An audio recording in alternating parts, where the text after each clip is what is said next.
মা, আব্বা, আইসুস মা? কিরে মা, হঠাৎ না জানায় এসে বললি কোনো সমস্যা? ইয়ার জিগাম, কোন ভাতে মরা পোলা লাগে বিয়া দিছিলে কি লেগা? সুলতানা, জামাইয়ের সামনে রেখে তুই এসব কি কইতেছস?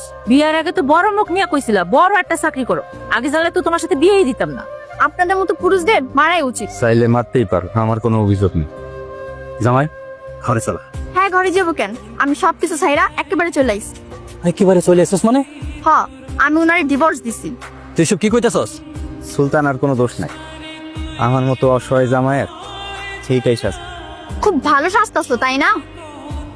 আব্বা, আম্মা, আপনাদের মেয়েকে আপনার কাছে রেখে গে। স্যার আমাকে ডেকেছেন? তোমার জন্য একটা সুখবর আছে। তোমার দেওয়ার ডিজাইনে আমরা 1,00,000 থ্রি পিসের নতুন অর্ডার পেয়েছি। আলহামদুলিল্লাহ। আগামী মাস থেকে তোমার স্যালারি ডাবল, 50,000 টাকা করে দিলাম। Thank you sir. তুমি খুশি হওনি? স্যালারি বাড়লে সবাই খুশি হয়, আমিও খুশি হয়েছি, কিন্তু আপনি চাইলে স্যার আমার বেতন এখন 10,000 করে দিতে পারেন। আমার এখন আর টাকার প্রয়োজন না। কি রে শিরিন, এখানে কি করস? আমার মামার তো ভাই বিদেশ থেকে আছে তো, তাই গ্রামটা ঘুরাই ভাই। মামুন ভাই আমার বান্ধবী সুলতান। ভালো আছেন? জি, ভালো আছি। আপনি ভালো আছেন? এতক্ষণ ভালো ছিলাম না, এখন একটু ভালো লাগতেছে। ভাবি, আপনার রান্না হয়েছে? হ্যাঁ, আমার রান্না শেষ। আজকে কি রান্না করবেন? পেঁপে রান্না করব। পেঁপে রান্না করবেন? প্রতিদিন পেঁপে রান্না করেন, কি করে খান? শোনেন, আমি গোস্ত রান্না করেছি, আজকে গোস্ত দিয়ে খাবেন। ভাবি, আমি পেঁপে ছাড়া আর কিছু খাইতে পারবো না। কেন? পেঁপে ছাড়া অন্য কিছু খেতে পারবেন না কেন? একটা সময় আছিল ভাবি, যে সময় আমি সুলতানারে পেঁপে ছাড়া আর অন্য ভালো কিছু খাইতে পারি না। এখন আমার অনেক টাকা স্যালারি, কিন্তু সুলতানারে ছাড়া অন্য কিছু আমার গলা দিয়া নামবো না ভাবি। ভাবি কবে আসবে? ও আর কোনোদিন আমার সংসারে আসবো না, আমার ডিভোর্স দিছে। আর সেই বউয়ের জন্য আপনি প্রত্যেকদিন কষ্ট করে পেঁপে খাচ্ছেন?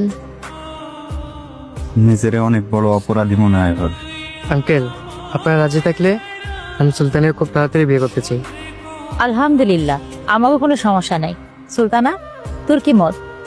তোমরা সবাই রাজি থাকলে আমার কোনো সমস্যা নেই, আমিও রাজি। তাইলে আগামী শুক্রবারই বিয়া। কিরে, চাই চাই কি দেহস? দেখি মানুষ কতটা স্বার্থপর হয়। ফকিনীর বন্ধুর সাথে কষ্ট করে না খায় মরে যেতাম, তাইলে খুশি হইতো। আমার বন্ধু যে কি, তোরা একদিন বুঝবি। ভালো করে বিয়ে হইতেছে তো, তাই জ্বলতেছে, তাই না রে? আপনার বন্ধুরে কোয়েন অসহায় গরিব ঘরে কারো দেখা বিয়া করে নিতে। কি রে বন্ধু, তুই হঠাৎ দামে লিখে? তুই না কালকে বললি সুলতানার বিয়া? সুলতানের বিয়ে, তুই লিখেন। এই দেখ, ওর জন্য গয়না কিনে নিয়ে আসছি। দেখ কত সুন্দর গয়না আনছি। যে তোরে সাইরা আর একজনের বিয়ে করে, তুই তার লাগে গয়না আনছস? বন্ধু, ওরে বিয়ে করার পর আমি কোনো গয়না কিনে দিতে পারিনি। এখন আমার 1,00,000 টাকা স্যালারি, এত টাকা দিয়ে আমি কি করব? এত টাকা দিয়ে কি করবি মানে? তোরে বড় লোক মায়া দেখে বিয়ে দিব, তোর আমি ভালো করে বিয়ে করাবো।